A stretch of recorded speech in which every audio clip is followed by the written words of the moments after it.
go. And that was that.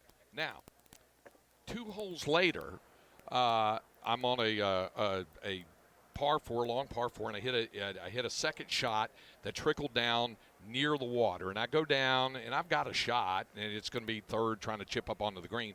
And I hear thrashing behind me. And the first thing I think of is Gator. And I turn around, and it's a 10 to 12 footer. He's huge, but he isn't interested in me.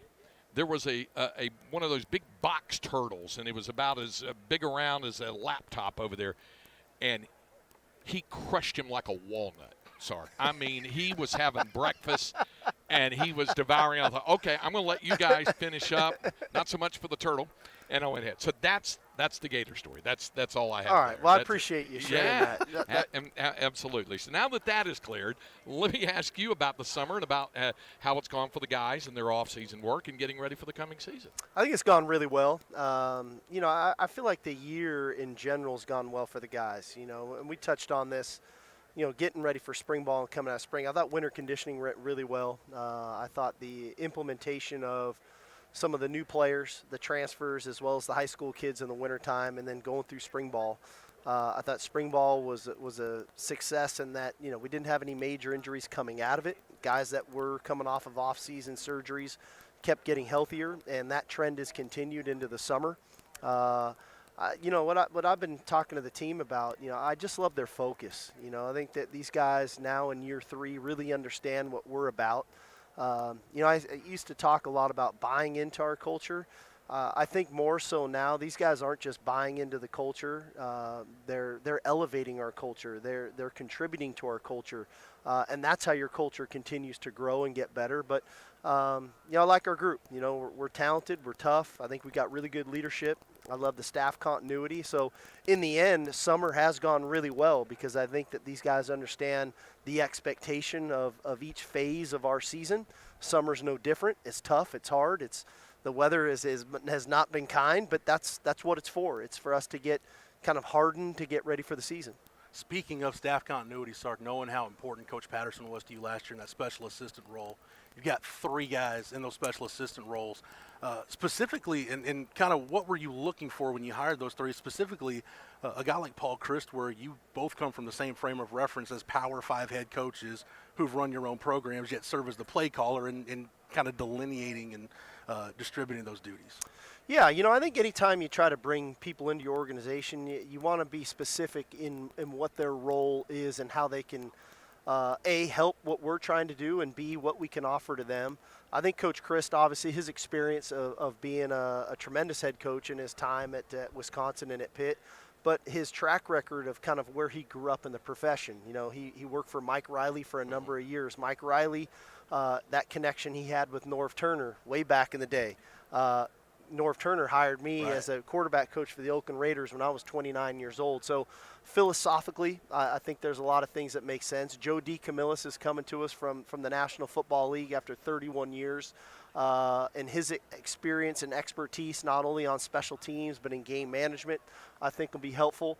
And then Payam Sadat coming to us, one of the originators of the flex defense. And that ability that defense has to create pressure on the quarterback. So everything was for a reason to what we do. I think they've all been tremendous additions to go along with some of the younger folks that we've brought in, but then ultimately keeping that core staff in place that we have now for 3 straight years. Would you say that maybe the role of that position when you have those special assistants, it's evolved maybe over the past few years? I mean, everybody always thought about a coach sitting in a room just cutting up tape, and I know a lot of that still happens, obviously, but has it evolved a bit? Well, I can't speak on behalf of what other people do or how they utilize people in their organization. We try to make sure that these guys, if they're going to spend their time, if they're going to be with us, that they can have a significant impact on what we do. And so they've got roles and responsibilities. I love having them because of the expertise that I can bounce things off of them, or we can go to a practice and training camp and I can ask somebody to say, hey, can you watch X, Y, or Z today? And then get some feedback on that, whether it's a specific drill, whether it's a position group, whether it's a specific scheme that we're trying to implement that day, that they've got the eyes and the expertise to give me knowledgeable feedback. What does your summer look like, Sark, in terms of your plan of studying play callers that you like, guys that you try to take ideas from, and also looking back at last season and saying, I wish I was maybe a little cleaner in 2-minute here, or in 4-minute offense here, and just kind of breaking down. I know we talk about breaking down players, but as coaches, kind of going through that self-evaluation. Yeah, there's no question. I always self-evaluate, self-reflect, really after every game, and then at the end of every season, and there's a cost to all that we do, and then you try to look at how do you mitigate that cost, because we only have so much time and energy that we have.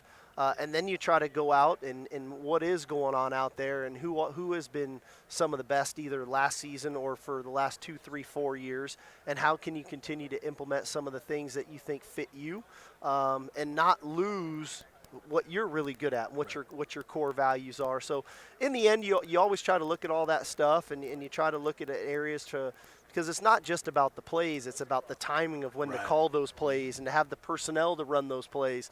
I would say my plays always work better when I got better plays running them, better players running them, right? So I think there's all that goes into it, and in the end, hopefully, as year in and year out as you go, and as we go into this season, that we've got everything in place from a personnel standpoint of players, from a playbook and schemes that make sense to as a play caller, you feel comfortable with what we're going to do, and that all of the special situations as they arise, that you've got enough menu of things to do when those things come up that you feel comfortable and you're versatile enough to handle them. I know they're pulling on you to get to other things. I want to give you an opportunity before you go to tell folks a little bit about how the ramp up is going to go from here with the staff and with the guys as you wrap up. Yeah, so the guys just finished up summer school. They had kind of the 4th of July week to kind of finish up school, take a deep breath. And then we're back into, we've got 3 more weeks of summer conditioning going. We've got 3 more weeks of our PRPs and skill development work that we do. And then we'll crank it up August 2nd, and we'll go from there. And I think that we've got a good plan in place to get our team ready to play. I feel really good about the health of our team right now. We had a lot of guys coming off of injuries and different things. They're all back going. They're all back working, which is exciting. You want your full allotment of your roster ready to go. And then ultimately we've got to make sure that we've got the consistency, that we have a competitive training camp to get our minds right for a very challenging schedule. Hey, I appreciate it. I know they're pulling on you, and we got your quarterback ready to hop on with us too. So we've got that. He's way more exciting than me. No, that's all right. It's okay. I appreciate you taking the time. Appreciate you guys. All right. Great. Enjoy the day, okay? All right. Steve Sarkisian joining us here at Big 12 Football Media Days. And I'll see you on Sunday at the panel discussion in Houston at Coaching School. We'll have that, and we'll transition right from point A to point B. If you start with, if you're going to start with the head coach, you might as well get QB1, QB1 rolling in here. Right here. And so Quinn Ewers joining us here. The last time I saw you in this building, I was calling a state championship game. Do you have memories and stuff about this? I know you've been in here other times than that before, but I mean, what goes through your mind when you walk into this building? Oh, just how big it is, probably. I mean, this place is huge, and obviously, growing up in Texas, you wanted to end up playing the last game of the season here. So ultimately, it's kind of the same way when you're playing in the Big 12. You want to play here towards the end of the season. Maybe not the end, but towards the end. So, and obviously, I didn't just play the state championship here. I played a fellow teammate of mine, Byron Murphy, against DeSoto here. I think it was the second round of the playoffs. But I mean, there's so many good memories here. Just with the South Lake Carroll green, I can just see it in the stands, man. No, there's so many memories here with just kids I grew up with, my buddies I grew up with. I mean, it's not far from home for sure. How different is it for you, Quinn, a year ago to now? I mean, you're still competing every day with Malik and with Arch, but now, I mean, you've got some starting experience under your belt. You've got a full year in the program.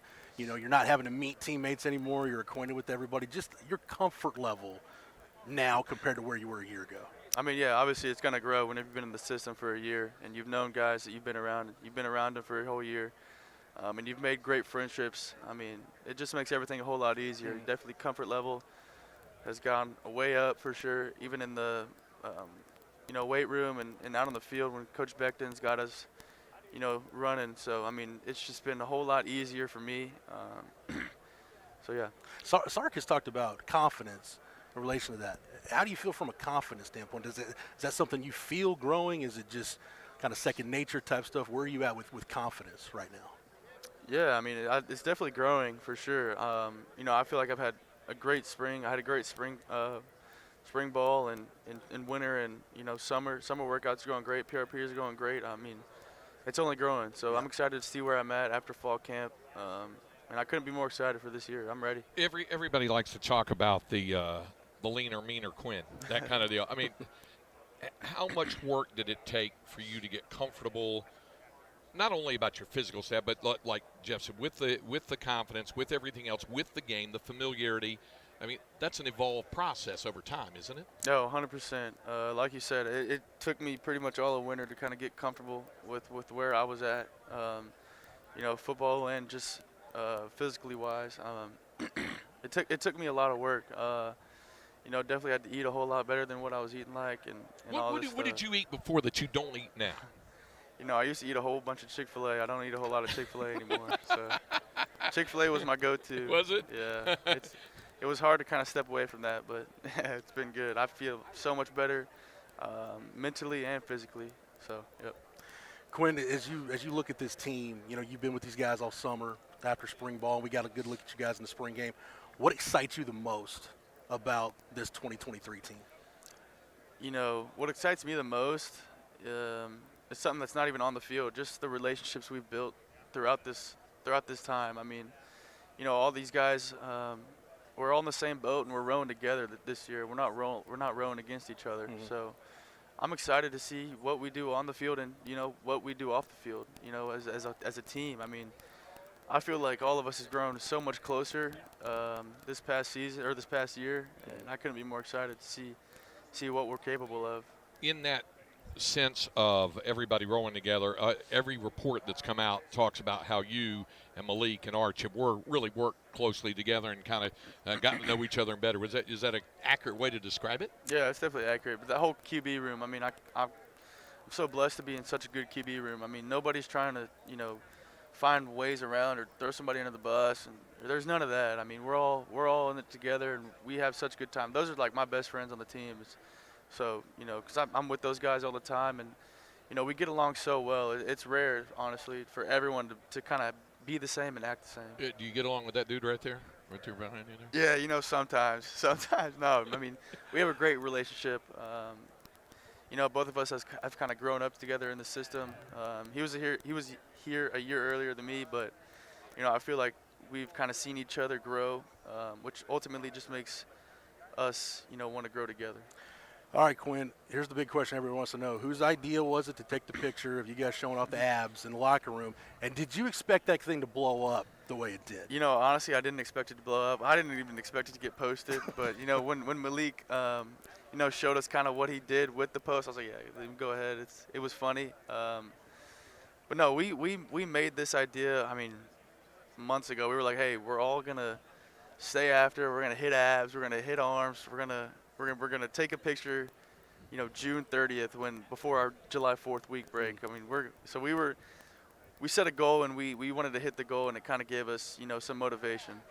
Well, I appreciate you stopping by. I know you got a busy day and all that stuff. I look forward to calling your games this year again. I appreciate you taking the time to join us. Appreciate you guys. Thank you. All right, that's Quinn Ewers, Thanks, Longhorns Quinn. quarterback, join us here. And how about what we got coming right behind him? I think we got Xavier Worthy. Yeah, he was standing right there. They were going to bring him. Oh, there he is. We'll see if we get. So we're here at Big 12 Football Media Days, and we just visited. Burning through it right now. Yeah, we're churning and burning. Well, this is the Radio Row portion, live radio version of it. So we knew our show would be uniquely positioned. Yeah, Jeff, to be able to talk some Longhorn football. How about Sark leaning into our animal attack bit? He liked that. Yeah. He was up for that. See, and I thought about you the minute then. But we'll ask X if he likes that too. There, as Xavier Worthy joins us now. All right, so X, let me ask you, because Sark was asking me about. I had a little alligator encounter on vacation. It was no big deal, but I mean he was there. So I know you've got that look on your face like any encounter with an alligator is a big deal. I understand that. So that might answer my question. Where are you when it comes to alligators? Oh, I don't fool with alligators. Those things crazy. They faster than us, so I'm stay far away from them. I'm guessing not a lot of alligators in Fresno, probably. Oh, I've never seen an alligator Fresno.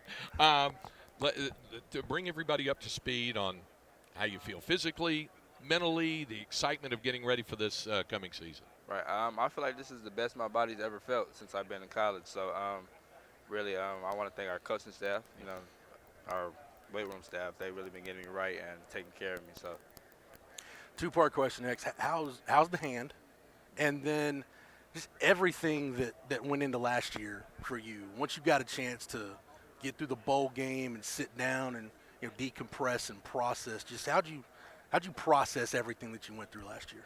my hand's completely healed now. I've been getting my catches in every day, working on that, and I feel like a lot of people don't understand how the mental really messes with athletes. So I feel like after the season, I just took time, sat down and got my mental right, and I feel like I'm good now. What, other than obviously getting healthy, I wanted to get your thoughts on this because we just asked Quinn about it, and he talked about how much fun he has working with you and how you guys are. He kept describing it as putting in the work. You guys were putting in a lot of work. Right. What has that been like in the offseason once you got healthy again? And not just with him, but we were also talking about Malik and Arch and all working with the quarterbacks, what that's been like for you in this offseason. Right. I feel like this has been better than any since I've been here. We've been getting more extra work in, throws after practice, whether that's in the weight room or even after a little prayer around practice. So I feel like that's been better with us. One guy I want to ask you about, it's good that we're getting you early in the morning. I want to ask you about Terrence Brooks because, you look at some of the other pieces in that secondary. I mean, we saw what Ryan did last year, and, we've seen Jaron and some of those other guys. But Terrence playing that field corner position, when you've I don't know how much you've gotten a chance to go against him and some of the one-on-ones you guys have done, but where have you seen Terrence kind of grow from the experience he got last year? I feel like Terrence grew mentally. Obviously, he's physically a freak, so but mentally, I feel like he's grown and he's more mature now. You've gone against some of the best corners in the league, some of the best corners in the country. You feel like he's got his tools, can get him there if the mental part is right? Yeah, definitely. I feel like Terrence has the tools for that.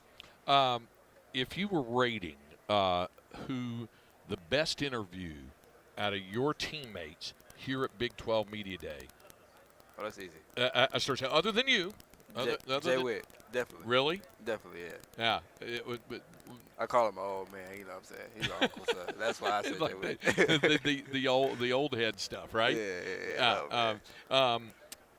Going into this year and you're not exactly an old head, but you've been around a while, a little bit.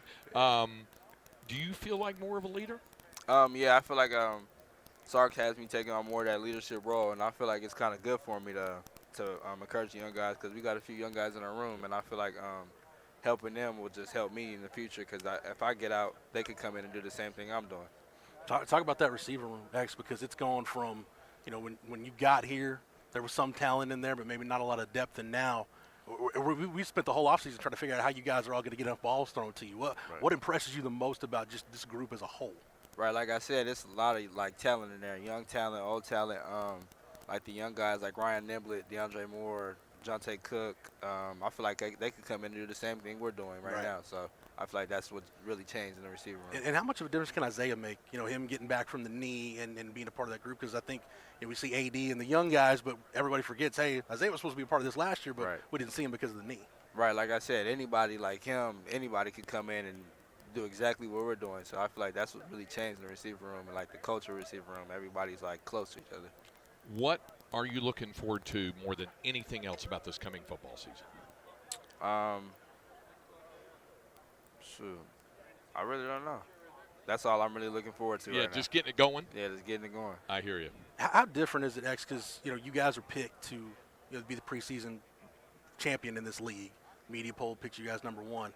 I know the goal is always to be here in the last game of the regular season, but does that now seem more in focus for you guys that, hey, not just with the external stuff, but internally you feel like it is really the goal to get back here and be playing in December for a conference championship? Yeah, you're right. That's always the goal. But I'm not gonna lie. Stark always instilled that to us. No matter where we're picked to be, that's the goal regardless. We're gonna work towards that. We're gonna work the same regardless if we're last or not. So. Hey, it's great to see you again. I'm glad to see you healthy again, too. Yes, I sir. appreciate it. Look forward to calling your games this year. Yes, sir. Appreciate it. All right, Xavier Worthy joining us here. We'll continue. In fact, we're going to continue right now with the aforementioned best talker, best interview. Wouldn't you say so? I'd say so. Yeah. Well, because and if He's got experience doing it. We'll say that. If for no other reason that he is as comfortable in these environs is the fact that the last time that he played in a competitive game in these environs, he was both the offensive and defensive MVP in the Cuero Gobblers state championship game. Of course, Jay Witt is with us now, Yes, and it's good to see you again. How you been? Yeah, you too, man. I've been good. Are you okay with all of your teammates referring to you to old man, old head, grandpa, all those other kinds of things? Are you all right with that terminology? Yeah, because I get called old when I'm in the locker room, but all my other friends are like way older than me, so now I get called young. So it's all balanced out, So I enjoy it. It's cool. How has the cooking going? No, we saw you on Ellington Yeah. cooking last season. Did you get to expand that in the off season this summer? I don't really have a lot of time to do it, so There I'll you cook go. sometimes on the weekends. My sister cooks a lot now. There you go. But I went to Italy and I got Did to you see really? I got to see them cook, so I learned some things. So How do you balance the culinary skill and art form Yeah. of being a chef, along with, I mean, it was a very much ballyhooed conversation about you pulling back on ice cream last year. Everybody talked about that. So how do you balance all that? Man, the body goes through a lot, especially when I take ice cream out the situation. But we in the off season, so now I can eat ice cream on the weekends, which I do. And I've been trying to do this thing with Bluebell ice cream. So please, if Ooh. y'all listening, holler at me, please. Hey, Yeah. listen, we are Plug living me in in, the man. world of NIL. I You know what mean, I'm saying? Bluebell, yeah, So absolutely. that's my favorite brand of ice cream. What's your and favorite flavor? Chocolate chip cookie dough is There you undefeated. go. That's pretty good. I'm more of a cookies and cream guy, but Ah. that's not. We're not going to Yeah, argue about yeah. that. But no, we were talking to X about expectations. Yeah. And the goal is always to get here. How do you let things like being number one in the media poll, Mm-hmm. now being the preseason favorite in this league? How do you guys not let the external stuff change the approach you guys have taken pretty much since you guys got back in January? I think the best way we do that is just by focusing on the opinions of the people in the building. So the team, we keep everything close and we talk about it. But yeah, we see it. We know that's the goal. It's all about putting those pieces together, and being able to accomplish that. And I think that's what we're working towards right now. Being experienced in that, is it real easy to tell the young guys, hey, I've seen everything, guys, whether it's good, Yes. bad, or indifferent, Yes. just push that to the side. Yeah, that's something you see. You come across all these great teams. They got these great players, and then it just doesn't work sometimes. So, one of the things we preach to the young guys is we have every piece of the puzzle, but if you just scramble every piece of the puzzle, it doesn't look like anything. So our thing right now, our focus is putting everything in the right place to make this amazing picture, and that's Big 12 championship. And that also goes to your own personal. You talked about your body earlier. I Yeah. mean, you said my body's been through a lot. Now that is an understatement, right? Yeah. So do you handle conditioning and your work different than say early on? Than me early on? Yeah, then you. Yeah, early on. definitely. Yeah, man, I do a lot of treatment, a lot of stuff, a lot of rehab. Where my freshman year, I would work out, go home, play the game or something. That catches up to you. So that's another thing that I try to preach, to the young guys, that you have to stay on top of it, because if you're not, at some point it'll catch you. So that's just something I'd be a pro as far as the training room. I kind of live there, so I should pay rent. Every strength coach, Jay Wood, has their strengths or things they focus on. Mm-hmm. With Coach Beckton, what is it? And you've had 2 off seasons with him Yeah. now. What do you see? Or I guess this would be 3, but I digress. Mm-hmm. What does he focus on that really helps you guys, that you see, okay, this is going to make a difference in those games we're going to play Yeah. in November? Man, as far as physical-wise, I would say we're definitely the hardest running team in America, and the plan is to be the fastest team, in the country. So we run a lot, but at the same time, he does a lot of mobility, and that helps me so much, just staying flexible, staying mobile, because I think as a football player, you're not trying to be a bodybuilder. You want Right. to be able to move and stuff like that, and I think he focuses on that. And then other than that, man, mentality-wise, he gets us mentally tough enough to where when the game does get hard, we're able to resort back to our training. You know? That part real quick. Yeah. Did you feel like maybe earlier in your career that you maybe built too much muscle, that you were kind of wound too tight, and then as you've gotten older, worked on the flexibility, and that's kind of helped you sustain on being on the field longer? Yeah, I think I was kind of big in high school, and then when I got there, I was moved to running back. So I think my body wasn't ready to just get that big that fast. And other than that, I'm back now to, I went from 225 freshman year to 215, 210. Now I'm 205 pounds. So there you go. I feel better like this, and Coach Beckton's been helping a lot. Well, you look great, and Appreciate as always, you sound great. I mean, X said you were the best interview in the entire team. And thank you. And you've done nothing to be taken down off the pedestal. Yes, sir. Hey, thanks, Jay Witt. Appreciate it. Yes, all sir. right, Jordan Whittington joining us here as we continue at Big 12 Media Days. And listen, we've talked a lot of offense. It's about time we talk some defense, right? We have to talk some defense coming up because there are a couple of members, defensive representatives here. We'll see. I was looking at Jalen Ford, but he may have another obligation first that he has to do first. So, and I see Jade Baron down there, down the way, doing another interview. So, it's an opportunity for us to pause here momentarily, and then we'll continue because we're right into our Longhorn Notebook section. Heck, the whole day is a Longhorn Notebook, pretty much, right? Yeah.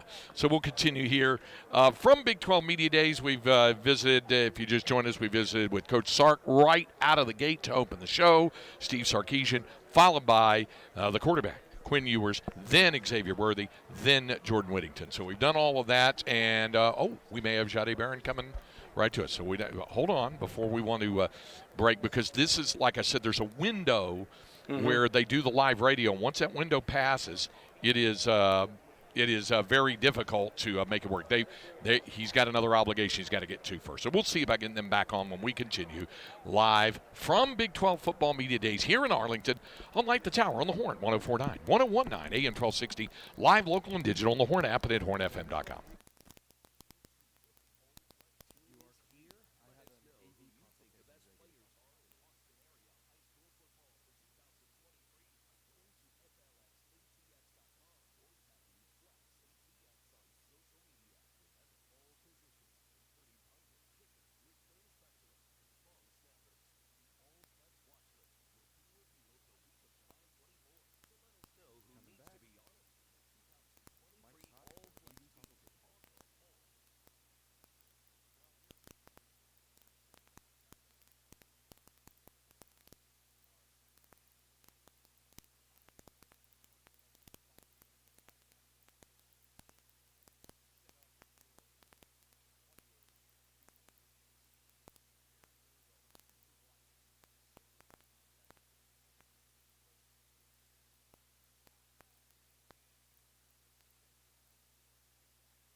This is Light the Tower on the Horn live from Big 12 Football Media Days in Arlington. Craig Wade, Jeff Howe, and our producer, Cameron Parker, alongside. Good to have you alongside. The prodigy. Welcome back, Craig. Yeah, it's good to be back. And then, like I said, we hit the ground running on this because we knew, and for those of you watching on Twitch, thank you for that. Got a chance to see Sark resplendent in his suit and tie. Yeah, I'm going to be off camera because I like you guys would rather see Jordan Whittington or Xavier Worthy or Sark sitting next to or Quinn Craig rather Ewers. than me. Yeah. The defensive players who are here, and there are two, Jalen Ford, preseason defensive player of the year in the Big 12, and Jade Baron, both now, it really, the way, what I started to say is there's only a 30-minute window where they're locked in to doing live radio. So they have a couple of other responsibilities they're having to do, and we do hope to get them before we're done, or they might even be on with Chad. Yeah, true. They've got like Fox Social at some Yes. point. I don't know what that is. Yes, but I will tell you that we're moments away from talking some more Big 12 football with the head coach of the Baylor Bears, Dave Aranda, is going to join us coming up in a few minutes. So we're gonna do that as well. But this gives us a chance at least to clear the palate, catch our breath. All that Get other kind of hydrated. stuff. A little bit of hydration there. I have. By the way, I have a cup of coffee here in the representative Cowboys coffee cup with the blue star on the side. How much Jerry charging for those right now? Well, I don't know, and rightly the Big 12's paying the tab, so There you go. Now we're you back. get Now you a we're back. chicken sandwich. We got Sark to indulge in a Gator story. Craig's done a Jerry Jones impression. We're rolling right along, man. We are. This is good. This is good stuff. So we're actually. I got to stop at Buc-ee's this morning. Like Did you really? We're just all kinds of. We're clicking on all eights right now. We're actually geographically positioned. I'm sitting 2 yards deep in the end zone, and The Jeff North is- Shore Duncanville Hail Mary happened like right over. It's right over there, Right over behind that Cam's corner. left shoulder. Yeah, that's where it was. And I was in that booth up there. That's the network TV booth. I didn't recognize it at first because there's it's encased in glass right now. But it's normally not. But that's it. That's the network television booth, and that is the best broadcast location I have ever worked from in any sport, in any venue. It's something. First of all, the booth is big enough to bury some bodies in if you needed to. It has its own bathroom, which is a huge plus. So anyway, you got that there. But there's to describe the scene, the actual proceedings, the on-stage proceedings, begin at high noon, and at noon it'll be the commissioner Brett Yormark, and I'm hearing he's going to announce maybe UConn as a future member. Interesting. I've heard some rumor about that. Interesting. So I don't know if it'll necessarily be announced in these proceedings, but could be. Is that Gonzaga thing still going to happen or what? Well, maybe Gonzaga and UConn both. You know, it's interesting, Craig, to us covering Texas. None of that stuff really matters anymore. No, I wanted to make sure that I was here for the last time that they do Big 12 football media days.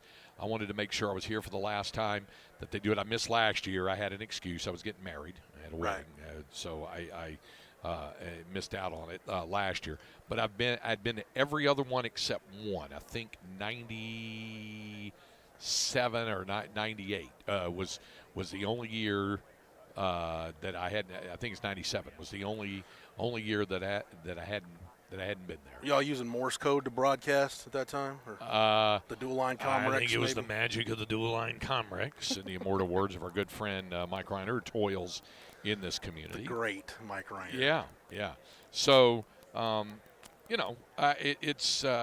wanted to be sure I was here, and it's a different vibe. I mean, Chad Hastings is in like a kid in a candy store with the football helmets. Oh yeah. Did anybody bring like a wheels off version of their helmet? Baylor's got a matte yellow one. It's not metallic gold. Oh yeah. Kansas has gone white helmet, the one they wore in the infamous 57-56 game. You know, I never thought I'd miss the old school like Grant Taff gold helmets that were the standard at Baylor for a long time. And they still pretty much are. Yeah, I kind of miss those. The alternate helmet kind of. You know what I am, because I covered Baylor for a time. Mm-hmm. I'm glad that as a university, they settled on one color, one shade of gold, because every team at one point in time had a different shade of gold. So they settled on one. At the least metallic got, gold, but then they have yellow Yeah. as another thing. You know, like probably metallic gold does not look that good on a regular coach's polo. Right. But yellow Probably. offsets the dark green, I think, very well. And then I think all of the other helmets look pretty much standard rate and form looking at them from here. Oklahoma. Now, Chad was real excited about the Central Florida one because it is a metallic gold metal flake looking. Yeah, you know, that with the black on the UCF Knight is kind of roaming around here. You know, Rod Babers was always into the mascots here because he used to say mascots like him.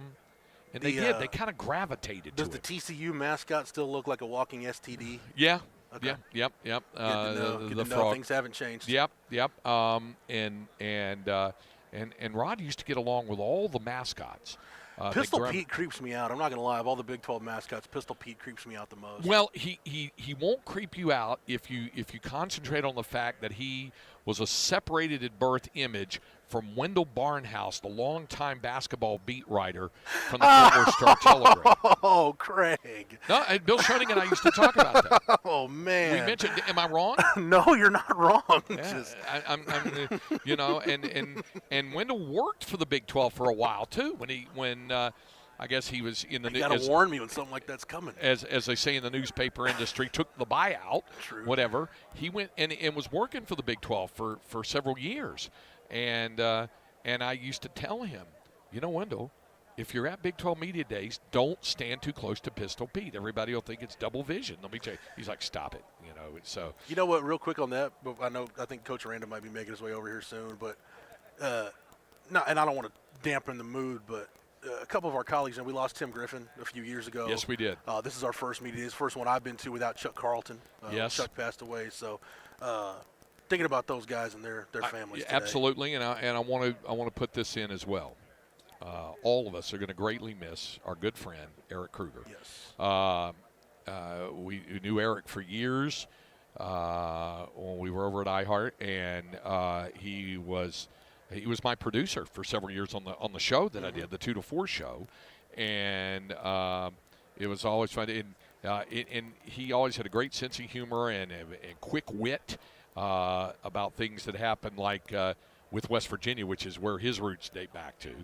So we'll definitely miss him, and passed away over the weekend. He came back over to work with us again and was producing some Longhorn baseball broadcasts for us, but mainly he was the mainstay for our carrying Texas Rangers broadcast this past year. And we lost him tragically on Sunday. So, our thoughts go out to his wife, his family. As a matter of fact, I saw him in the 1260 studio probably about a week ago, and I was like, oh, the Rangers must have a 105 game today. Yeah, absolutely. So we'll miss him. There's no doubt about it. But you're right.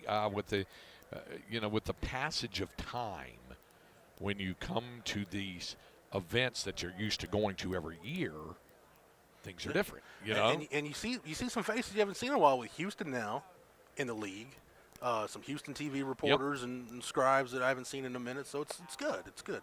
It's good to see some familiar faces. Yeah, a familiar face right over here coming over to join us is the head football coach of the Baylor Bears, Dave Aranda, who comes over to join us right now. And the funny thing about this is, as Coach Aranda pulls on the headset, I just mentioned a few minutes ago to Sark, I said, I'll see you on Sunday because of the annual Division I football coaches panel we do at coaching school. So it's good to see you again. How are you? Doing good. Good to be here. To you, is this event and then coaching school, because I know the high school coaches mean quite a bit to you, as they do to all coaches in the Big 12. Are these kind of signal signpost events that you're finally getting closer to football season? They are. I appreciate the question. It's all, prior to the role I'm in now, it always used to be the All-Star game. Yeah. Is that once you get to the All-Star game, if prior to the baseball All-Star game, you kind of have a summer. Once you got to the All-Star game, it's like, okay, Here we go. Let's get ready to strap it on. Yeah. Now, I'm actually not going to be, unfortunately, my father passed away. My I'm dad. sorry to hear Yeah, this. my dad. Yeah, he had stage 4 pancreatic cancer, and so we found out, in April, I guess, and so a couple months to live, and it just went by so fast. Sure. And I went out to see him, and my dad and I we were always way close, but it was never like a, hey, I love you, or any of those things. So I made sure to tell him that, and he told me that, and he still had some energy at this time. And I remember we got up and we hugged, and he gave me a huge, and I was hugging him, and it was, I don't know, you kind of feel like, okay. And I started pulling away, but he pulled me back, and he said he loved me. And so I'm glad that we had that moment, because I know there's just with friends and stuff, people don't have that. Yep. But yeah, he passed right after the 4th of July. So I went home and was with my brother, who he's a high school head basketball coach there in town in Redlands, California, where I'm from, and then my mom, and then so his celebration of life is this Sunday. I see. And so we're going back for that Well, right after this. Our thoughts and prayers and best wishes to you and your family. How much football did you learn from him? Quite a bit, yeah. I mean, we would be, we'd be watching games. I remember growing up, and we'd be going to games. I remember sitting in the stands, watching Notre Dame, USC back home. We go to UCLA Bruin games all the time. It was hard. We were Ram fans. And I still am a Ram fan. So am I, by the way. It's hard to be a Ram fan. And so in those days, too, we lived in Union City, and so that was up Northern California, and Montana and Taylor and Rice and just all. You're in 49er yeah, country. It's just very hard because we'd be talking, and I mean, we had Dieter Brock and Cleveland Gary and stuff, and it was just hard, man. We had Henry Ellard, but yeah, I remember the Flipper Anderson game when he played the Saints, and so talking to my dad through all that, there's a lot of those memories. We got a Flipper Anderson reference on the show. We're good to go. Coach, one thing in the times I've been around you, whether it's coaching school or here, I love the fact that, you're willing to talk ball and just talk like you'd be talking to a lecture room of coaches, and I appreciate that. And when you go through your summer, go through your off season, and you're thinking about, I don't know how you look at it in terms of what calls worked, what didn't work, maybe you want to borrow something else. I was talking to Sark about that earlier. What does that process look like for you as you just try to maybe pick some brains and figure out, hey, how can I take this concept that I like and apply it to what we do? No, appreciate that. It's a good question. I think that is, from a play caller perspective, like an all-day, everyday thing. And so I have a chalkboard at the house, and so during vacation and everything, there would be maybe and I can distinctly remember when I was coaching at Wisconsin, this being the case, is that we'd have people over 4th of July or something, and the dude was just done eating the hot dogs on the TV, and we're all getting ready for our events, and I would always I'd be with everybody, but then I'd kind of pull away into the den, and on the chalkboard was kind of, here's our base calls, here's our sub, here's our nickel calls, here's our dime calls, here's the calls versus 4 wide or 10 personnel looks, here's the call on 3rd and 2, here's the call on 3rd and 16, and so you're working through that all the time. And if it's watching an old game, or if it's watching guys doing in the immediacy, guys that just got done playing last year in the NFL, and hey, they're tweaking this, or they're taking this way, or they're taking this there, and you have to really know yourself to know that, hey, this is something I'm comfortable with, this is something I will call, this was something that I will own, because if you're just renting something, then that's going to get exposed. Right. You really have to own it. There you go. I like that. Yeah. Dave, when the message, coaches have different ways of phrasing their message to the team going into the start of a new season. Mm-hmm. When you have the contrast that you've had of the last 2 seasons, is the message different? Is it altered? Are there different things that are set out there for your guys that you set coming off of last season as opposed to the season before? No, I appreciate that. That's a good question. I think it's been clarifying, and it's been you know,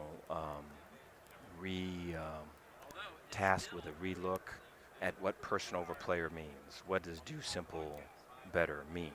You know, I think from our coach's perspective, you know, you compete with scheme, but you win with players. And so, you know, the hey, football and everything, we're talking a little bit about scheme there, but everything that has its place. It's your relationship with the player and how far you can push them and how much they trust you, and that's at the end result, you know. And so they're going to play for their teammates. You know, it'd be great if they played for you, you know. And then I think as far as the person over player, it just becomes like, you know, looking at, you know, the mind, the body, the soul, the heart, and just looking at all aspects of it and really working to get better in all of those things, and not really just seeing it football players as cogs in a machine to produce wins and get revenue. It's just how can we work and touch and improve these other areas. I appreciate you dropping by. I know you're being pulled 1,000 directions, but you always and again, our thoughts and prayers and best wishes to you and your family there in the celebration of the life of your father. No, appreciate that. Well, thank you. Hey, we'll see you around the corner. Okay. Coach, great All to right. see you as always. Thank you. That's Dave Aranda, the head coach of the Baylor Bears. We need a break. We'll come back to wrap up hour number 1 of Light the Tower from here, Big 12 Media Days here on the Horn, 104.9, 101.9, AM 1260, live, local, and digital on the Horn app and at hornfm.com. All right. Divided right here, I believe. Yep. All right. And then the next divided is going to be a recorded jack. I'll text you how to find it.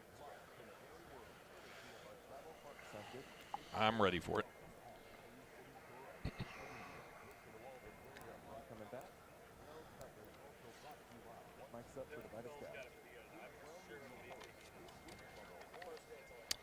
As we continue from Big 12 Media Days, you know, I look up at this beautiful roof here at AT&T Stadium. None of us have a roof like this, but then again, none of us have a pro football franchise playing underneath it as well. But maybe you've had an issue with your roof. You've heard me tell you about our good friend John Hardy and his great staff at Divided Sky Roofing and Solar, and how we all know that they do great roofs. But this is really important to know at this time of year, they're also a full-service solar company. Hey, we're in it right now, the hottest season of the year, and we know that's when the higher power bills start arriving. Why not be prepared and save money this summer with a new Timberline solar shingle roof? Or maybe you already have a solar system, but you don't have a backup battery. Well, then you'd be wasting money, because with a backup battery, you're able to use all of the power you make instead of giving it back to the power company. The batteries are now covered by the Inflation Reduction Act, so you get that extra tax credit. We all certainly use that. John and his staff are solar experts. They can repair and service your existing solar system. The other roofers you hear about are just selling you a solar roof. Divided Sky Roofing and Solar can repair and service your existing solar system. They're a true resource and can help extend the life of your system. Trust your roofing to the solar experts, our friends and experts at Divided Sky Roofing and Solar. Check them out online at dividedskyaustin.com. It's TEC license number 37397, 512-995 roof. Divided Sky Roofing and Solar.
we were at Big 12 Media Day and first day back from vacation, that there would be no inconceivable. Well, then you would have been wrong, my friend, because inconceivable is back.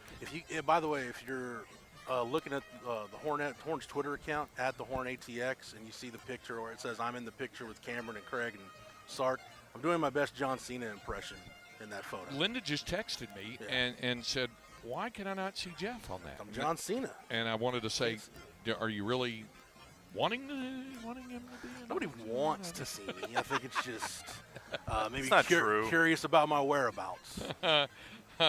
So, anyway, the reason why. Hey, fat guy, get out of the picture.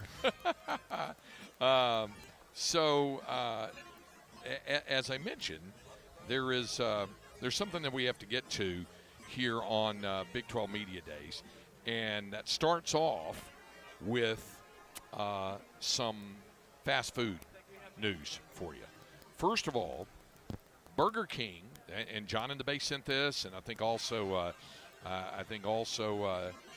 CB sent it, that Burger King in Thailand has debuted a new item called the Real Cheeseburger.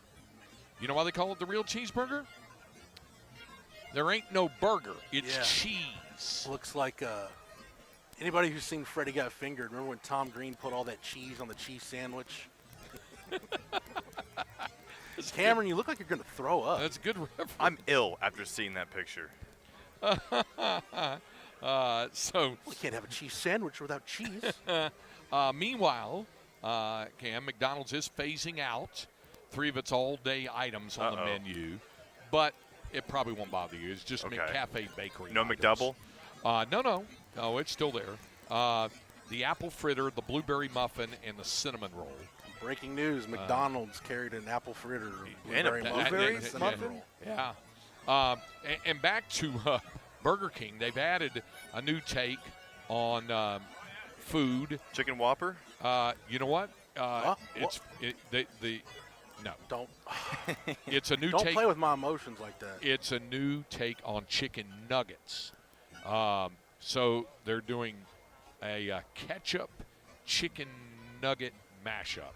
Look, man. So They're calling them ketchup nuggets. instead of dog meat, they're going to use cat meat for the chicken. All these fast food joints realize they lost the nugget board at Chick-fil-A, and now they're just grasping at straws. Well, see, they in a picture of all of their Whoppers here, Jeff, they had the Impossible Whopper, the Whopper with cheese, the regular Whopper, the Halloween Whopper, the Angriest Whopper, and the Proud Whopper. Angriest one got like ghost peppers on it or something. Yeah, I think so. But the Chicken Whopper, alas, still not part of the scene anymore since it went away. Probably after you eat the Mad Whopper. Is it the Angry Whopper, right? Probably feel like you just rubbed Tabasco all over your The sprinkler. Angriest Whopper. The Angriest. Tabasco on the sprinkler. Probably like something after you eat a lot of ponchos. Yeah. Cam, probably. Okay, so we got a couple of other. Or Cam after eating a lot of donuts.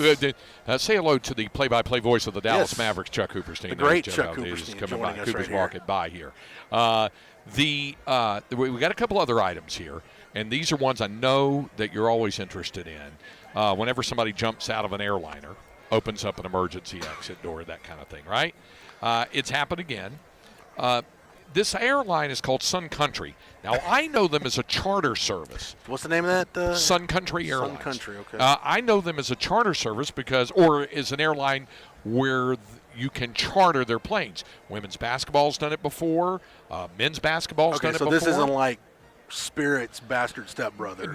No, it is an actual commercial airline, however. Right. And apparently a 44-year-old man escaped out of the emergency exit of a plane in Minnesota. Now, he had reason for wanting to get How do you out. escape from the emergency exit? Well, It's here's why. break the Police thing had been down. waiting by the gate to arrest the man as the other passengers deplane. So he pulled so a Leo this is when it, DiCaprio. so Leo this is when it DiCaprio. landed. Okay, I thought you meant like Yes. in midair. No. He pulled. So he pulled a Leo DiCaprio. If you've ever seen Catch Me If You Can, you know where he escapes out while the plane is taxiing in. So he jumped off the wing and took off across the tarmac. That's some. And did he break any bones? Doesn't say that. He was discovered 45 minutes later. Sign that dude up. That's a hell of an athlete right there. It was a 737 going from Orlando to Minneapolis, And it was 11 o'clock Sunday night. Airport police were waiting at the gate to arrest him for violating a restraining order, which also had an active felony drug warrant. Yikes. So when the other passengers were deplaning, so he gets up like everybody else does, and he pops the emergency exit and then steps out on the wing and he jumped off. Okay, I'm glad to know this is when it was landed. Oh, pulling up to the jetway. It was already up. Yeah, because I was thinking you were talking like Gary Busey in Drop Zone, like this dude's just parachuting out of no, not a DB Cooper situation. You ever seen Drop Zone, Cam? I have not. Another one. It's Gary Busey and Wesley Snipes. Right there. Another one. It's Gary Busey jumping out of planes. Yeah. So doing nefarious things. You should check it out. I'm in. So it took police almost an hour to find him, but they found him hiding inside a truck used for airline catering. So that happened to him. And then there's one more story here, and this one deals with a pilot who illegally landed a helicopter in a national park, Grand Teton National Park in Wyoming. So he wasn't supposed to land there. But he said the reason that he landed there was because there was bad weather. He had to set down. He was about to. But the Rangers pulled up and they rolled up on him. He was having a picnic with his wife. Literally. Yeah, that's probably a no-no. Yeah. Is that a felony? He said it was the bad weather that forced it. But they said no. Is that Mike Gundy just randomly walking around the stands right now? Yeah, hopping that is over it. railings. Yeah. Okay. Yeah. Making sure I wasn't seeing things. It said he and a companion were having a snack along the lake. He was charged with 2 violations of that. Can't drop a helicopter into a national park. Sorry, Mike Gundy scaling railing over here. Yeah. Just distracted the hell He out can of do me. that. He's 55. He's a man. It looked like it, Cam. Yeah. I mean, you got to get your workout in. All right. No days off. Second hour, we'll continue for Big 12 Football Media Days and Light the Tower on the Horn.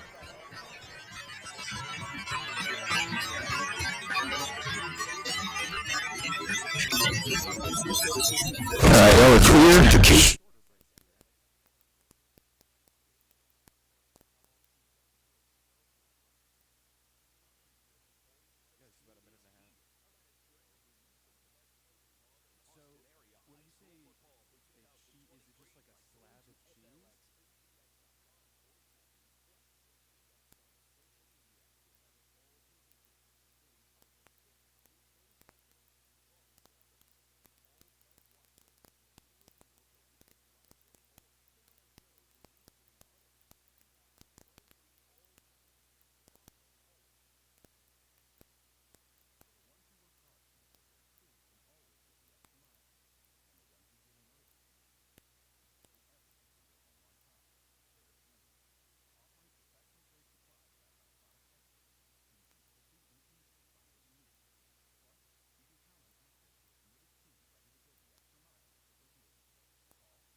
So I just saw a picture that she's placing your lunch order.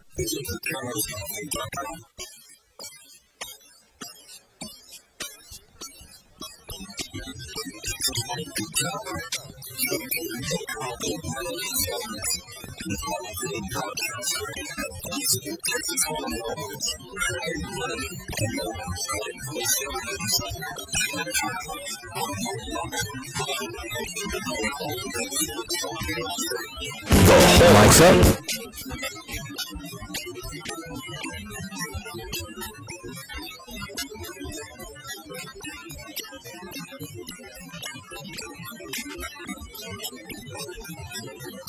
Like the Tower coming away from Big 12 Football Media Days in Arlington. The final ever Big 12 football media days that the Texas Longhorns and the Oklahoma Sooners will be a part of. Oklahoma's not here today. They will There be he is right there. represented tomorrow. There's Pistol Pete, yeah. Does he not look like Wendell Barnhouse? He does. Now that I'm looking at it, yes, 100%. Yeah, yeah. 100%. So, it's kind of like, kind of reminds me, remember the creepy Burger King mascot? It's kind of what Pistol yeah, Pete the King. reminds. Yeah. Yeah. So, Pistol Pete showing up at your window holding an omelet sandwich. but instead of an omelet sandwich, he has actual guns. Yeah, we don't need any of that. Yeah, so there's that happening there. So, but anyway, we're here inside of AT&T Stadium in Arlington. If you missed the first hour of the program, you can listen to it certainly if on our podcast page at hornfm.com if you want to hear conversations with, in this order, Steve Sarkisian, Quinn Ewers, Xavier Worthy, and Jordan Whittington. All of them joined us in hour number, and Dave Aranda, head coach of the Baylor Bears. So that was all in the first hour of the program. Now, Jalen Ford is here, the preseason Big 12 Defensive Player of the Year, and Jade Baron are both here, but both at the moment. Where did you say they were right now? They are Texas. It's 11 o'clock. Yeah. So they're doing Fox Social, whatever that is, Okay. and BYU TV. Okay. So if they are done with that and get back out here, we'll have them on. If not, then maybe they'll be on with Chad and Zay. I'm going to guess, Craig, it's probably going to be close to the end of the show. Yeah. Because players' lunch starts at 11:45. Oh, yeah. Well, see, there you go. So probably the end of our show, early in Yeah. Chad and Zay, is probably when you're going to get more Longhorn players. So we'll see if that happens. The way that this deals are, like I said, I've been to every Big 12 media days except two. I think the second year I was on a vacation, and last year I was getting married, so I wasn't going to make last year's. But I've been to all the other ones, and they're all run pretty similar. There have been some differences over the years as the membership number has changed and the venue has changed. They used to have it, Jeff, every year, and lately this makes sense because it does match, in the city of the Big 12 football championship, Yep. and that's the case here in Arlington. But it was in St. Louis. It was in the very first one was in Dallas, and then going into '97, it was in St. Louis because the Big 12 championship game, the A&M Nebraska one, the 54-15. A lot to not enough. Yeah. That was in St. Louis as well. Mm-hmm. So that was the one I think that I missed there. I thought that one was in San Antonio because I thought A&M K-State was in St. Louis. Or was it back-to-back years in St. Louis? Early on, it was back-to-back Okay. years. So there was that, and then additionally, it was in Kansas City. Kansas City. I was at one. It was at 06, I think, in Yep, Kansas City. and then it was there like in 13, I want to say, or 12, or 09, or something. I don't know. It was in there. I did one also, probably 08. 08, the Big 12 championship game was in Kansas City. It's been in San Antonio. I know that. And yep, I went to one in Houston, that 05 season when Texas. That's exactly right. Fired Gary Barnett. Yep. Into what was then Reliant Stadium. Yep. So and then, but over the past few years, there was the 1 year we were at the Star in Frisco. Oh, and of all the setups we've had, I liked that one the best. I did too. Put it this way, they don't lack for space here. That's not an issue. Clearly, that's the biggest selling point. Otherwise, you're in a gigantic, football stadium. And maybe I'm a little jaded because I call a lot of games in here. And I can stare at the side of the Ring of Honor that's got the great Cowboys of my youth. Yeah. On this side of it with Darren Woodson, Charles Haley, Michael Irvin, Troy Aikman, Emmett Smith, and Larry Allen. Mm-hmm. When I'm working out of the network TV booth for the high school state championships, I'm looking at a mixture of it, but it's mainly old school ones, starting from the far left and Rayfield Wright, Cliff Harris, Bob Hayes, Randy White, the original four. After Mel Renfro, then the original four, Chuck Halley, Don Meredith, Bob Lilly, and Don Perkins. They were the original four. Roger Staubach, Leroy Jordan, Tom Landry, Tony Dorsett, Tex Schramm, Drew Pearson, Gil Brandt. There's one noticeable name, at least one noticeable name missing. He gets on there at some point, right? Look, right. Talking about Tony Romo, right? Put him right next Yeah, to right. Larry Allen. Jimmy Johnson is going to be in it one day because Jerry Jones has said that, but he's like, he'll get in someday when I'm ready or something like that is the way he put it. Maybe When he's dead? Well, I mean, he's 80 now, so I don't know if he'd be incapacitated or incapable of making that decision or whatever, and Steven would make the call, but I think Jimmy will wind up there, and he should. He should be in it. I can't speak the unspeakable things I would think of doing if Tony Romo were to somehow get into the Ring of Honor. He before might. Jimmy. He might because Jerry loved him some Romo. Well, You know, Romo was a miracle, he was. according to Jerry. about a bottle of Johnny Walker into the night. Yeah. We need that. That's my quarterback sounder to play right now. Yeah, that would do. I like Romo as a miracle better. Romo was a miracle. Romo was a miracle. Yeah, that's all right. So, anyway, what other Cowboys should be up there? Well, you got Woody. Mm-hmm. To me, Yeah? Daryl Johnston probably, if Okay. I'm thinking of one. Okay, makes sense. I don't know. You got Larry Allen up there. Let me give you two tight ends. Jay Novacek should Jay probably. Novacek, I think, should be. Billy Joe Dupree, some have made the case for. Jason Witten will be up there at some point. Jason Witten. You got Drew Pearson. I'm trying to think of who's not in there that would be obvious. Haley's up there. Yeah. See, I would say you could go like a Terrence Newman would probably have the longevity. DeMarcus Ware, same thing. DeMarcus Ware for sure, I would think. Just kind of riffing here off the top of my head. Yeah. Yeah, DeMarcus Ware is probably one that I Okay. think is obvious. Okay. All right. Zach Martin from the current Cowboys Yeah, is there you probably go. one that'll No be up question. there. Yeah. I think Jerry will find a way to put Zeke up there before he puts Jimmy. If I'm it not is, gonna put it past him. if it has been determined that Zeke will go in there, he would put him in before Jerry. Yes. I think so. I think that would be the case. So, Dude, Jerry's kids go in the Ring of Honor before. it's Steven. Hey, John Stephen Jones for that epic performance here in the state championship game for Highland Park against Manville, which I still, when people ask me, what's the greatest high school game that you've ever had a chance to call, I don't mention the Hail Mary game. It's in the top 5, but the play of the Hail Mary is what makes that game stand out to somebody. The Highland Park Manville 50-49 game in 2017 was as thrilling and back and forth, and then Highland Park down 15 points with 3.5 minutes to go, and JSJ, John Stephen Jones, leads them in, gets a touchdown.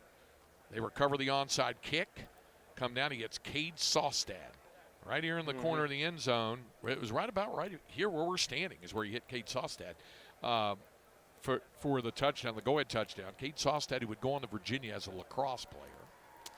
Interesting. And then they had to hold on as back down the field comes Manville, and the deep pass to Jalen Preston, where he's tackled by a 147-pound safety at the 1-yard line. At the 1. It was kind of a Kevin Dyson, Mike Jones kind of deal. Yeah. It was that deal and it tackled him 1 yard short on the final play of the game on about a 50-yard pass downfield. So that's the game that stands out to me when folks ask me, what's the greatest high school game you ever had a chance to call? That one probably stands. You know what? I'll give you another name that should be in the Ring of Honor. Yes. Your mentor, Brad Sham. Yeah, if they make room for a broadcaster to go up in there, and Gil Brand, but that's scouting, that's a team employee and all that sort of stuff. Because to me, other than the year that our good friend David Garrett was the play-by-play voice for Super Bowl 30, the 90s Cowboys, to me, Brad's voice, with watching those old NFL films, VHS tapes, Brad's voice to me is synonymous with that dynasty. Yeah, it is. And Dave, by the way, would agree with you on all of that. He felt fortunate to do it in the 3-year interim. He got a Super Bowl ring out of it, and he called a Super Bowl and all of that sort of stuff. But he would agree with you on that. And by the way, I'm glad you brought up Brad. Send along best wishes to him. He had a little heart procedure thing, but he texted me last night. He's doing doing better. And So did he text you to correct you about something you got wrong on the air at some point? no, but if he had known about anything I would have gotten wrong on the air, that he would have corrected me, and I would have taken that criticism. Absolutely. I think it's hilarious that process with you and Brad just never stops. The teaching and the learning never stops. No, it never. I love it. And it never should. Same thing with my original broadcast mentor, the great Bill Mercer. Yeah, I love it. 96 years young and living in McKinney, and I occasionally will send him samples of my work and say, "Let me know. I'm not looking for praise. I'm looking if I'm missing marks or this or that," because he was a teacher for 50 years, and I need to get feedback. Where you can only get better, that if you're getting constant feedback from those who are in the know and have knowledge about it and aren't just listeners but are listening for technical elements of what you're doing, that means a lot to me to make sure I'm hitting the technical marks. Yeah, to address Grant number 2 on the Specs text line, 337-3776, we're not sitting near where Dak broke his leg. Where Dak it was right over there, wasn't it? Dak broke his leg. No, I think that's where Willie the Wildcat was bending over doing something right around the area where Dak broke his leg. So, yes.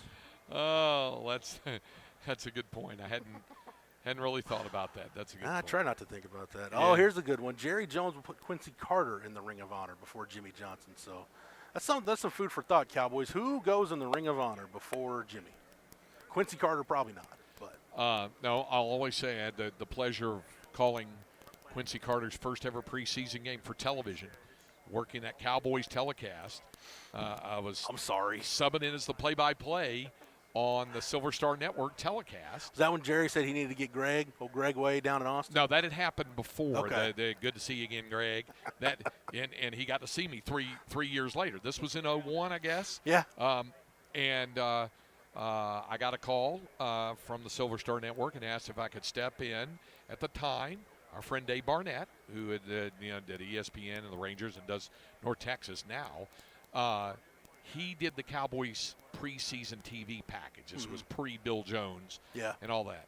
But he had to miss because of another assignment. And they said, would you like to do it? And I said, sure. So it was me and Babe Laufenberg. It was the first time Babe and I worked together, and we laughed about it when we did a Westwood One assignment, A&M LSU on Thanksgiving night 3 years ago, I think it was. And but it was me and Babe and Mickey Spagnola and Gina Miller. And they were on the sidelines, and it was and here's the topper, it was in Oakland, in that sewer of a stadium. Good Lord. Playing the Raiders with the football and the baseball infield down there in August of 2001. You know what, though? That I do miss that about the cookie-cutter stadiums. Yeah. Those early season or preseason games where you still got the infield dirt. Cleveland, Miami, Milwaukee. When the Packers still played games, 3 home games a year in Milwaukee. You wouldn't see the infield dirt mostly, but you'd see the base outline in Philly. Yeah. Shea Stadium. That's before my time. When the Jets were playing there, absolutely, Shea Stadium there. Even if you go way on back, even before Giants Stadium was built, when the Giants played at Yankee Stadium. Oh, yeah, that's going way back. Hey, by the way, Cameron. Cardinals on all carpet like that, like the vet. At the old Busch Stadium? How about it? Yes. How about Atlanta? At Fulton County. I forgot about that. Yeah. Cameron, do you know what Craig's mentor, Bill Mercer, what he's famous for, other than sports broadcasting and teaching at UNT? I do not. All right, first of all, he was the play-by-play voice of the Dallas Cowboys for 6 years, including the Ice Bowl in 1967. He did that and called their first Super Bowl. That was his last game as the Cowboys broadcaster because he became the first broadcaster of the Texas Rangers. He and Don Drysdale, and then he and Dick Reisenhoover in 72 and 73. Then he left. He went to the White Sox and worked with Harry Carey for a couple of years, and that about drove him crazy. And then he got out of it after that and went back to teaching. And all throughout that, he did the play-by-play for the Mean Green of North Texas, did it for 35 years. Those were certainly high water marks and stuff. But Jeff has. But the way I remember Bill Mercer, and Chad Hastings does as well, he was the voice of world-class championship wrestling, live from the Sportatorium in Dallas, Texas. And he was very, very close to the Von Erichs, was close to the family, to Jack Atkinson and that whole family. He knew them all very, very well. But he knew the great Kabuki. He did. Very Kabuki-ish. He knew the Sheik, I guess. And the original Sheik. And all these other ones. He knew all those guys really well. But And Jeff I knows think that. the Iron Sheik worked in world class, so yeah. Yeah. Now Jeff knows this one story, that there was one time when I would show up occasionally at his office when I was a student there, just to soak up whatever I could. Plus, we'd talk about upcoming game, because he put me on the network 3 weeks into the '82 season. He put me on there after listening to a couple of high school tapes I'd done, and he was visiting with a young lady, and she was going to be a intern down at the Sportatorium on the wrestling thing. And I was a little disappointed that he didn't ask me. And so I was like, how come you didn't? He said, I want you as far away from that place as possible. He said, you don't need to be anywhere Craig near needed to go there. do an interview. He needed to go hold the mic for Ric Flair doing a promo. And I'm getting pretty tired of you too, Mercer. He would say stuff like that too. And Bill's about 5'4", so he would, these guys would tower over him, and they'd be getting in his face and stuff. You can't say that; you're on television. Michael P.S. Hayes giving Bill Mercer the business. Yeah. So it's good stuff. So yeah, that's So that's where a lot of the framework of my broadcast career began with that. And then Brad Sham was my boss for 7 years in this town. Chuck Cooperstein, who is he over there, we worked side by side for several years. I was a groomsman in his wedding. He was an usher. I was an usher in his wedding. He was a groomsman in my first marriage, my first wedding back in 1986. He was. So Chuck and I, we got a lot of roots, obviously, here in the Metroplex after moving out from North Carolina, but there's no place like home. And no, Texter, we're talking about Bill Mercer, not Roy D. Mercer. Yeah, that's exactly. Did you ever hear the bid where he had all the Granny Smith apples? Yes. Had to go number 2 real bad and called the supermarket. Yeah, I have heard that. All right, we need a break. We'll continue with Big 12 Football Media Days from here in Arlington on the Horn, 104.9, 101.9 AM 1260. We're live, local, and digital on the Horn app and at hornfm.com.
We continue from Big 12 football media days here in Arlington. Craig Way, Jeff Howe with you. A good friend, Mark Rogers from The Animal, the Sports Animal in Oklahoma City, gave me a copy of his Austin Chadwick and Mark Rogers 2023 Oklahoma Pigskin Preview. It's basically cool. basically their version of Dave Campbell's Texas Football Magazine. It's their version of Dave Campbell's Texas. We have Dave Campbell's Texas Football Magazine right here, as we know. And when you got back from vacation, you were able to grab a copy, right? Yes. Did you get your copy in the mail, too? No, I didn't do the insider bit. Oh, this okay. year. All right. Because mine was waiting for me when I got home, but of course I'd already. It was one of those deals I changed debit cards and didn't put the new number in. I gotcha. Well, when I got home from vacation, there was my mail-in copy was there, and of course I'd cracked open a box and grabbed one of those. So I got the home copy and the traveling copy. And right now it's time to give away a copy on the show. Be caller number 6 right now, number 6 at 512-447-3776. Happy Jack Farrell is our producer, and he will inform you if you are indeed the lucky caller. So you'll be caller number 6 to win a copy of Dave Campbell's Texas Football Magazine, because we continue to give these magazines away during this month of July. So we're doing that. There's the Houston Cougar mascot there. They don't call that one Shasta like the real live one, do they? I don't think so. I don't it's kind know. of like Hookem and Bevo are two different entities. I guess I should brush up on that, because the Longhorns will be in Houston. What is it, October 21st? Yep. So, yeah, it says Shasta on the back. Okay. So, yeah. So he is Shasta. And then, of course, there's the real Shasta. Like, I'm glad there's a differentiation between Hookem and Bevo, because there's only one Bevo. Right. Well, I think because Bevo, you can still, as we've talked about, Bevo can be dangerous in theory. Yeah. But you can still, appear with them in a public place, as opposed to a Shasta, you can only get by the cage, kind of like Mike the Tiger. We're not doing Ricky Bobby. We're not, riding in a car with a cougar. Karen the Cougar. Yeah. That kind of thing. So, yeah. So I wondered about that. Hey, Derek, where are we at on okay, all right. So we may have an opportunity to visit with Jalen Ford coming up. They're doing a Sirius XM media obligation right now. Tell Ari to hurry up. Ain't nobody listening to them anyway. So anyway, there's that going on, and we may visit with Jalen here in a few minutes. I just. Yes. And then just getting a look around, I'm like, oh, there's Scott Satterwhite. Oh, there's Gus Malzahn. Just looking and seeing guys that I hadn't seen on a regular basis. Yeah, and you know what? Again, Cincinnati and UCF, Craig, they're two programs that, as a Texas fan, they're going to be out of sight, out of mind, because they're not on the schedule this year. So unless you play them in a conference championship game, it doesn't really matter a whole lot. And from what I understand, Cincinnati will not be on the baseball schedule. Okay. UCF is on the schedule, from what I understand, although nothing is official, and they're still trying to put things together on all of that. Are we still under the impression that the Big 12 men's basketball schedule is still under lock and key? Always. It's one of those great mysteries of life. You got the Bermuda Triangle. You got that, and you got the alien crop circle thing. Is it like you got that. It's like the tuxedo guy at the Oscars who has to guard the envelope. Yeah, that. Some kind of deal. Then you have the Big 12 men's and women's basketball schedules. Yeah. Because other than a few non-conference games that have already been selected for television, the rest of it not only is kept under lock and key, Jeff, a lot of it isn't even finished yet. Yeah. Because they're still working on the TV partner package part of it. So there's a lot of that. And that's why we only know right now for basketball that Texas is going to be in Milwaukee to play Marquette in the Big 12 Big East battle. We know that in early December they're going to be at Madison Square Garden in New York to play there in the I guess it's in the Empire Classic, isn't it? Or is that one the Jimmy? No. That's the Texas is in the 2K Empire Classic. The Empire Classic. I said it used to be the 2K Classic. Yeah, that's why I said Empire. I just want to make sure. It's the actual tournament at MSG. Yes. So they'll get 2 games at the Garden. Yeah. So we know a couple of those things, but by and large we don't know. We know the women have UConn at home. We know the women will be in the Bahamas to Battle play. for Atlantis. Yeah, and Roger Wallace gets that assignment again. Yeah, you got it. Or no. The women are in. I'm sorry, they were in Bahamas last year. They're in the Virgin Islands this year. But Roger still gets that assignment. He gets that assignment. That's a football weekend. In fact, that's Thanksgiving week. In fact, I think they're playing on Thanksgiving. Feast week, a very underrated sports week on the calendar. I know it means an awful lot to you. Yes. Feast week is a very important thing for you on all of that. So that's kind of the term of what's coming up. Watching a nice Maui Invitational, 7th place game while going in and out of a turkey coma. Yeah, that's exactly right. Nothing spells holiday tradition like it. Hey, Jack, can we have the sounder for the Flex 30 update? Because we need to get in a Flex 30 update as well here. So time now for the Flex 30 update. FLXCTX for the best high school sports coverage. Listen to the Horn and go to FLXCTX.com. FLX30 is brought to you by Brain Vault. Brain Vault is a revolutionary and patented nerve guard that has been proven to help reduce the risk of concussion. Visit BrainVault.com and join the movement. Okay, when last we left you, which was whatever it was, 18 days ago, I guess, when I did Flex 30 update before I left town. That week we did some early, because we were giving away the Dave Campbell's Texas Football Magazine, and we were letting you know what those district previews in the area's 3 6A districts and a couple of the 5A districts, what those districts look like. We had not gotten a chance to get to the area's 4A districts, so it was important to do that, to mention that. 13 4A D1. According, again, to Dave Campbell's Texas Football Magazine, has Greater Austin, Central Texas schools in it, like Lampasas and Burnett and Taylor and Marble Falls. They're in it. But if I said the name to you, Jeff, Davenport, does that hold any familiarity for you? San Antonio Stevens product, Marcus Davenport of the Saints. No, but you're in the correct area. Is that a Comal ISD? It is. It is on that north side of San Antonio, and it's down that way, and they are the preseason choice to win that district, with J.D. Zimmerhansel and the Wolves returning 8 offensive and 7 defensive starters. So that they were, they're going to be the favorite. Of course, they went 10-2 and got to the area playoff round. Lampasas picked second in that.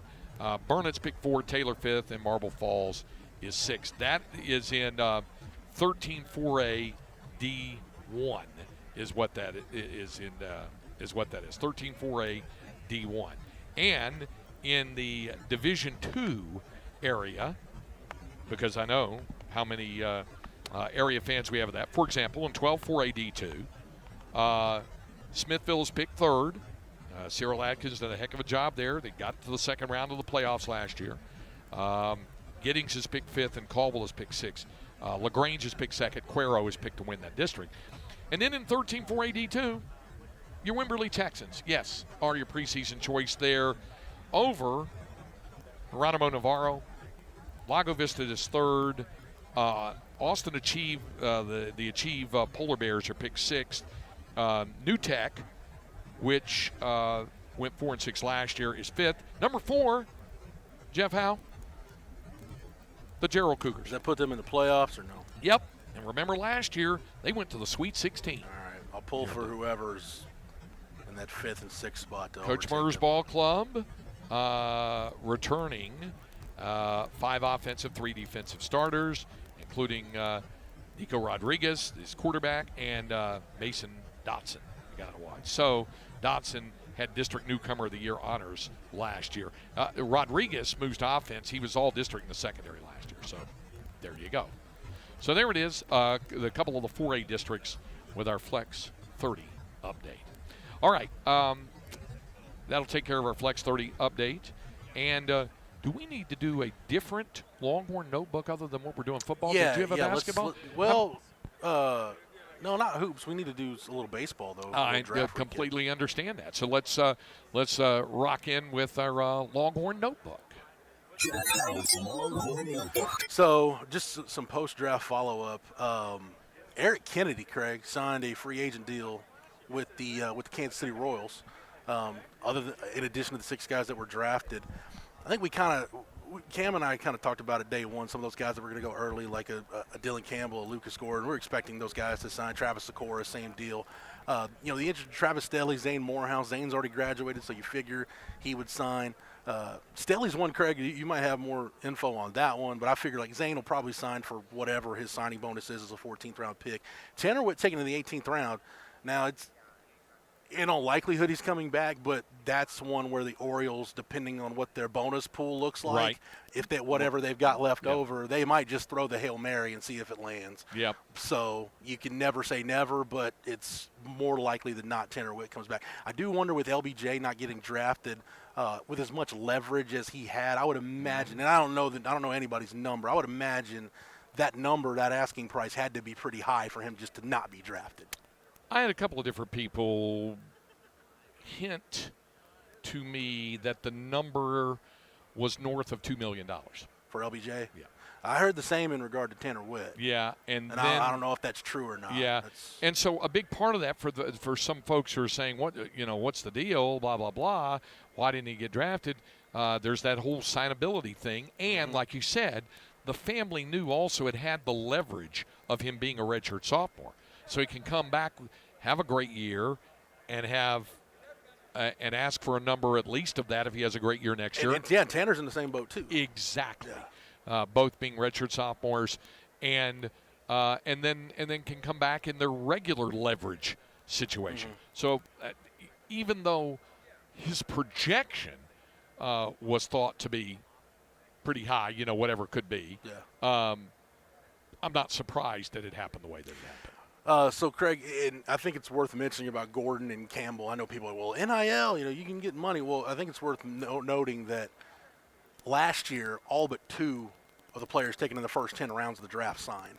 Yep. And that number's around 4 to 6 every year. And it's a very, very special circumstance where a guy's taken in the first 10 rounds and he doesn't sign. So I think you can pretty much say we've seen the last probably of Dylan Campbell and Lucas Gordon and Burnt Orange. Staley's the one that's interesting. For me. Yeah. It'll be interesting to see where it is with him. And I'll figure Zane's already, he's graduated and, gotten his degree. And by the way, tomorrow, Jeff will be out tomorrow and Friday. Tomorrow on the program, Ty Harrington will join us. We'll talk a little bit about that whole thing. So continuing with our Longhorn Notebook, we have a Jade Baron sighting. So he's going to come over and join us here. The Connolly Cougar himself coming over here. Absolutely. So he steps over to join us now. So like I said, we're doing the whole thing, getting all these Longhorn guys on. So as Jade joins us now, I asked X who the best interview was on the football team, and he said Jay Witt. I know from our post-game locker room interviews on our Longhorn football broadcast that the former Connolly Cougar was probably at the top of the list or darn near close to it again. I just try my best. I'm here just to get the opportunity with y'all. It's always fun and excitement with you guys. But, no, it's just a blessing just to be here, though. Yeah. Well, I was going to ask you about that. How exciting is it for you to be a part of this thing? It's amazing. Just Coach Sark trusting me and just bringing me along over here today and just being out here with this atmosphere and this energy over here.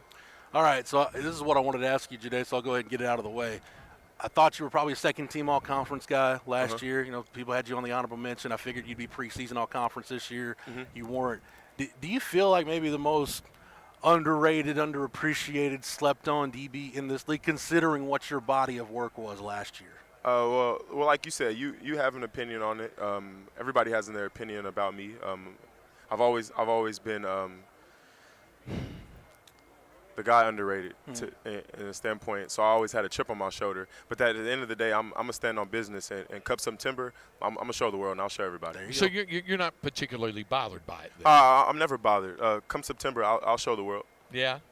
What part of your game do you feel has come the farthest since you have been on campus at UT in your time at Texas? And what part do you still feel that you could be even better at? I would say the best of my game is off the field. It's the film room. Were you not a big student of it before? Well, like coming into college, that's when I like first got dialed in. But I'm growing, and I know how to teach myself film. So it'll be the film room. And the second part, I want to get better with my crafting, just in my footwork for man. Yeah. You played a lot of special teams and you were productive on special teams as a freshman. And there are going to be a lot of young guys. Look, there's a lot of good athletes, and they're young on this roster. A lot of speed that's young on this roster. Uh-huh. What would you tell a young guy that might start on special teams? Because you're a perfect example of, hey, you might be on special teams as a freshman, but that's kind of your ticket to getting on the field on defense. Well, yeah. So everybody has a role. Everybody has a role on the team. I have a role on the team. At the end of the day, you gotta lock in on that role and maintain that role. And once that role can also put you on the field. Yeah. Just like, for instance, Keaton Crawford. Keaton Crawford is one of the best we have on special teams, but it's about to put him on the field. Right. So it builds value for yourself, and it builds value for yourself just for the league. Right. You did it again. You knocked it out of the park as an interview. Appreciate you dropping by. Thank you, sir. All right. That's Jade Baron. Now, before we get to the break, we got the one other. Oh, look at him. He's already here. He knows the drill as well. The preseason Big 12 football player, defensive player of the year, who should have been the 2022 Big 12 football defensive player. I'm not saying it just because Jalen Ford's here. I'm saying I said it on the air, and I called it an outrage last year. But you kind of took it all in stride. Yeah. I mean, did it bother you any? No, not really. I'm grateful for the position I'm in. I actually texted Felix, and I told him, congratulations on it. I was proud of him. I'm not really the guy to, dwell or kind of have any negative feelings towards it. I honestly think it was just motivation to, come back and actually go achieve that this year and achieve a lot more, actually, so. Hey, Jalen, real quick, we were just talking to Jade, and, I feel like between the postseason awards last year, the preseason awards this year, you look at his body of work, his production, I don't think the recognition matches up with what he's done. How underrated is he, and how a guy that plays next to him, how good is he? Jade is really good. He makes plays, and being next to him, it's more obvious. And then me and him, we have to be on a whole nother page in order to really kind of, make plays and do what we're supposed to as our roles. And so, I talk to him all the time about it, and he knows he's underrated, but he uses it as motivation. And so I credit him for that. He doesn't really let it get to him. He knows what he has to do to go out there, and I'm really excited to see what he has in store for everybody this year. So how do you get better as a player? I mean, you had a landmark season last year. How do you get better? My biggest thing is working on the weaknesses. Everyone has weaknesses, and everyone has something you can improve on. For me, there's some things that I feel like I can improve on, or just even the things that I'm good at, you make them even better. So and that's what I've owned into this off season. Hopefully, it pays off once the season comes around. And then my biggest thing is just, stepping up and trying to be a leader for our team, showing guys the way. A lot of guys saw what I did last year, and they understand that I'm just like them. I was in the position that they're in, a couple years ago.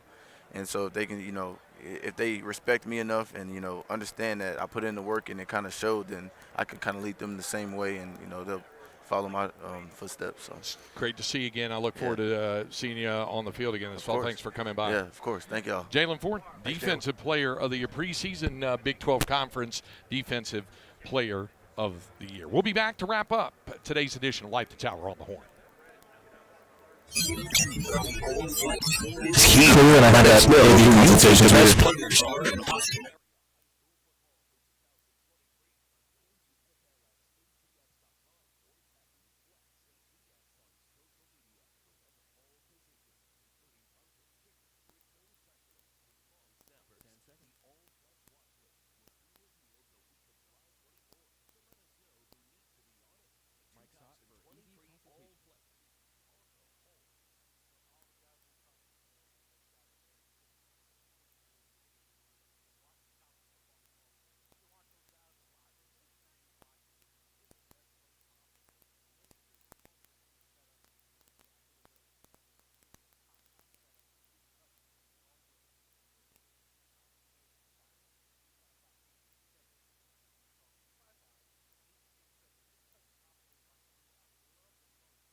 We get ready to wrap it up here. You know, we went through an entire show without mentioning that there was the Major League Baseball All-Star game last night. There was. I watched a little bit of it. Yeah. There was and how about the Astros getting booed in the American League Park there? You know, someday people will get over it.